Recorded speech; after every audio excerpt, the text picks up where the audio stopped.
Hank Haley might be considered the best teacher of golf, but he has numerous flaws in respect to motor learning.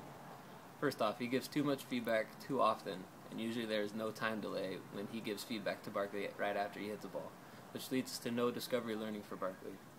Second thing that Hanley does wrong, he gives the wrong type of feedback. He gives knowledge of performance, not knowledge of results. And since golf is totally based on outcome, he should be giving knowledge of results. And lastly, there is a heavy reliance on devices and technology that Hanley uses. Now we're going to show you some examples of how Hanley uses feedback incorrectly. First off, we're going to show you how he uses too much feedback with no time delay.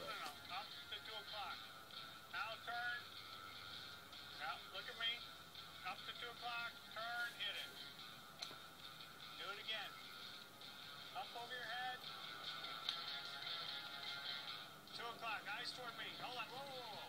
You took it off, then you let it back down. Up with the club. Get it. Good. Keep your grip on there the whole time. Raise your eyes up to me. Second thing that Hanley does wrong in regards to feedback is he gives knowledge of performance, not knowledge of results. And since golf is totally based on outcome, he should be giving knowledge of results. In this clip, you'll hear Hanley say, "Keep the golf club flatter," which is an incorrect thing to be saying in regards to playing golf. Gotta get flatter at the top. Turn. Good. Gotta bring it down a little flatter. Mentally I'm saying flatter, flatter, flatter, flatter. I want him to get... Last thing that Hanley does incorrectly with regards to feedback is the type of video and devices that he uses. In almost every episode, he's using a new device, another video technique. In this clip, you'll see him using a video tape way too much. Okay, now, here's what I want you to do. Well, I got my swing videotape more today than I've ever had in my entire life. And it's a totally different thing when you see it on camera. This club should be way back here, shouldn't it? Yes. With these lines. That club right now should be...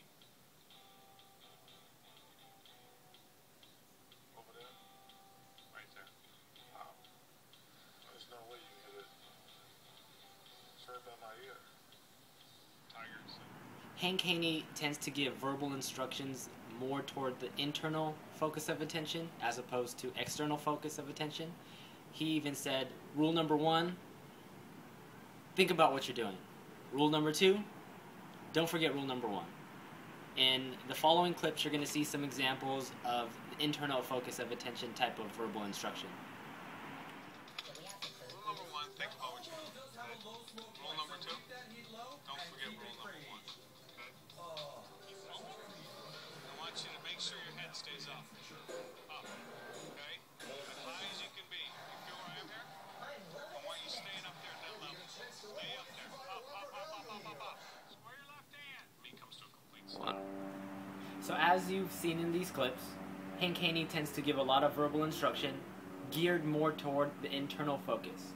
So what we would keep is probably nothing.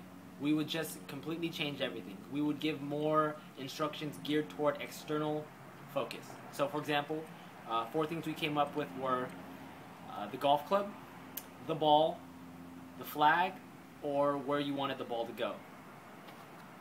So initially when Charles Barkley started practicing, Hank Haney had him hitting balls one by one.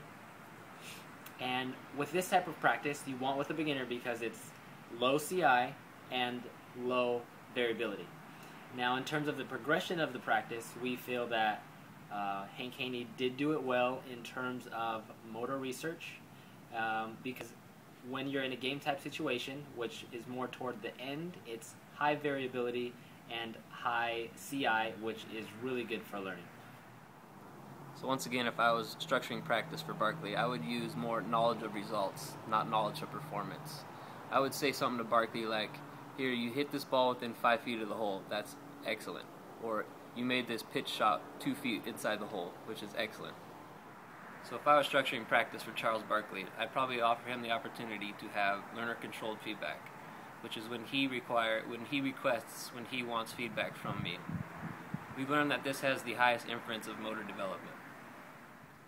So the overall evaluation we gave Hank Haney was a C+.